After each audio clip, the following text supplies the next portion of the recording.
ಬೆಂಗಳೂರು ನಿವಾಸಿ ಶ್ರೀಮತಿ ಜಯಶ್ರೀ ಫಣೀಶ್ ಅವರು ಮೂಲತಃ ಅರ್ಕಲಗೂಡು ತಾಲೂಕಿನ ಅಗ್ರಹಾರ ಗ್ರಾಮದವರು.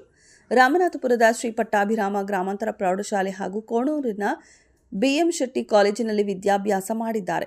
ದೊಡ್ಡಮಕ್ಕಿ ಗ್ರಾಮದ ಪ್ರಸಿದ್ಧ ಮೂಳೆ ತಜ್ಞ ಡಾಕ್ಟರ್ ಫಣೀಶ್ ಅವರನ್ನ ವಿವಾಹವಾಗಿದ್ದಾರೆ.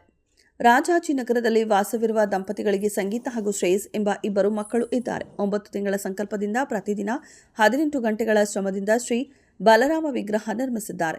ಚಿನ್ನ, ವಜ್ರ, ವೈಡೂರ್ಯ, ನವರತ್ನಗಳಿಂದ ತಯಾರಿಸಿದ ಮೂರ್ತಿಗೆ ಅಂದಾಜು ವೆಚ್ಚ 2 ಕೋಟಿ. 6 ಅಡಿ ಎತ್ತರದ ಮೂರ್ತಿಗೆ ದಶಾವತಾರ ಹಾಗೂ ನವಗ್ರಹ ಮೂರ್ತಿಗಳ ವಿನ್ಯಾಸವಿದೆ.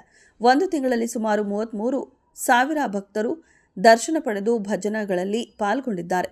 ಪೇಜಾವರ ಮಠದ ಶ್ರೀಗಳು ಹಾಗೂ ಶಾಸಕ ಎ. ಮಂಜಣ್ಣ ಭೇಟಿ ನೀಡಿ ಸನ್ಮಾನಿಸಿದ್ದಾರೆ. ಇದೇ ತಿಂಗಳ 28ರಂದು ಅಯೋಧ್ಯೆಯ ಶ್ರೀರಾಮ ಮಂದಿರದಲ್ಲಿ ಮೂರ್ತಿ ಅನಾವರಣಗೊಳ್ಳಲಿದೆ. ವರದಿ ಮಂಜು ಗಂಗೂರು. ಕ್ಷಣ ಕ್ಷಣದ ಸುದ್ದಿಗಾಗಿ ವೀಕ್ಷಿಸಿ ರಾಷ್ಟ್ರಧ್ವನಿ ನ್ಯೂಸ್ ಕನ್ನಡ.